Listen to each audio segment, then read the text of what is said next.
Hi hello ಎಲ್ಲರಿಗೂ ನಮಸ್ಕಾರ. Welcome to Pooja vlogs. ಇವತ್ತು ತುಂಬ ಟೇಸ್ಟಿಯಾದಂತಹ ಬಿಸಿಬೇಳೆ ಬಾತನ್ನು ಯಾವ ಥರ ಮಾಡೋದು ಅಂತ ತೋರಿಸ್ಕೊಡ್ತೀನಿ.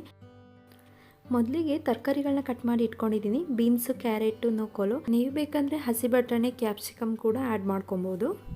ನಂತರ ಮುಕ್ಕಾಲು ಲೋಟ ಅಕ್ಕಿ, ಮುಕ್ಕಾಲು ಲೋಟ ಬೇಳೆನ ಚೆನ್ನಾಗಿ ತೊಳೆದು ಎತ್ತಿಟ್ಕೊತಾ ಇದ್ದೀನಿ. ನಂತರ ಒಂದು ಕುಕ್ಕರ್ಗೆ ಕಟ್ ಮಾಡಿರೋ ತರಕಾರಿಗಳು, ತೊಳೆದಿಟ್ಟಿರೋ ಅಕ್ಕಿ ಮತ್ತು ಬೇಳೆ ಹಾಕ್ಕೊಂಡು ನೀರು ಹಾಕ್ಕೊತಾ ಇದ್ದೀನಿ. ರುಚಿಗೆ ತಕ್ಕಷ್ಟು ಉಪ್ಪು ಇಷ್ಟನ್ನು ಹಾಕಿ ಲಿಡ್ನ ಕ್ಲೋಸ್ ಮಾಡಿ 3-4 ವಿಜಿಲ್ನ ಹಾಕ್ಸ್ಕೊಬೇಕಾಗತ್ತೆ.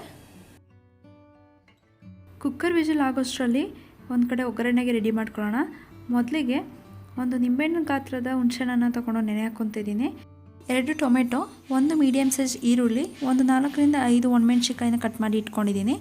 ಸ್ಟವ್ ಮೇಲೆ ಒಂದು ಬಾಣಲಿನ ಇಟ್ಟು 3 ಟೇಬಲ್ ಸ್ಪೂನ್ ಆಯಿಲ್ ಹಾಕಿ 1 ಟೀ ಸ್ಪೂನ್ ಸಾಸಿವೆ ಹಾಕ್ಕೊಂಡು ಸ್ವಲ್ಪ ಕಡಲೆ ಬೀಜನ ಹಾಕಿ ಹುರ್ಕೊಂಡು ಅದಕ್ಕೆ 1 ಮೀಡಿಯಮ್ ಸೈಜ್ ಈರುಳ್ಳಿನ ಹಾಕಿ ಸ್ವಲ್ಪ ಕರಿಬೇವು ಸೊಪ್ಪನ್ನು ಹಾಕ್ಕೊಂಡಿದ್ದೀನಿ. ಈರುಳ್ಳಿ ಚೆನ್ನಾಗಿ ಕರೆದಿದ್ದಾದ್ಮೇಲೆ ಟೊಮೆಟೊನ ಹಾಕಿ ಮಿಕ್ಸ್ ಮಾಡ್ಕೊತಾ ಇದ್ದೀನಿ.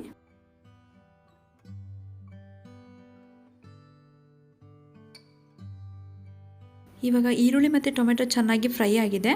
ಇದಕ್ಕೆ ಹುಣಸೆಹಣ್ಣು ರಸನ ಹಾಕ್ಕೊಂಡು ಚೆನ್ನಾಗಿ ಮಿಕ್ಸ್ ಮಾಡ್ಕೊಬೇಕು.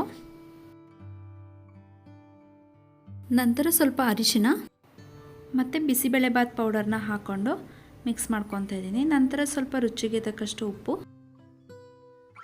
ಇವಾಗ ಇದೆಲ್ಲ ಚೆನ್ನಾಗಿ ಬೆಂದಿದೆ. ಇದನ್ನು ಬೆಂದಿರೋ ತರಕಾರಿ ರೈಸ್ ಜೊತೆ ಮಿಕ್ಸ್ ಮಾಡ್ಕೊಳ್ಳೋಣ. ಎರಡನ್ನೂ ಚೆನ್ನಾಗಿ ಮಿಕ್ಸ್ ಮಾಡ್ಕೊಬೇಕು. ಇವಾಗ ನಿಮಗೆ ತೆಳ್ಳಗೆ ಬೇಕಂದರೆ ಇನ್ನೂ ಸ್ವಲ್ಪ ನೀರು ಹಾಕ್ಕೊಬಹುದು. ಇವಾಗ ಇದಕ್ಕೆ ಸ್ವಲ್ಪ ತುಪ್ಪ ಸೇರಿಸ್ಕೊಂಡ್ರೆ ತುಂಬ ಚೆನ್ನಾಗಿರುತ್ತೆ. ಬಟ್ ನಮ್ಮ ಮನೆಯಲ್ಲಿ ಯಾರೂ ತಿನ್ನಲ್ಲ ತುಪ್ಪನ, ಹಾಗಾಗಿ ನಾನು ಹಾಕ್ಕೊತಾ ಇಲ್ಲ. ನಿಮಗೆ ಬೇಕಂದರೆ ಹಾಕ್ಕೊಬೋದು, ತುಂಬ ಟೇಸ್ಟಿಯಾಗಿರುತ್ತೆ. ಇದನ್ನು ಇವಾಗ ಒಂದು ಪ್ಲೇಟಿಗೆ ಸರ್ವ್ ಮಾಡ್ತಾಯಿದ್ದೀನಿ. ಇದಕ್ಕೆ ಕಾಂಬಿನೇಷನ್ ಆಗಿ ಖಾರ ಬೂಂದಿ ತುಂಬ ಚೆನ್ನಾಗಿರುತ್ತೆ.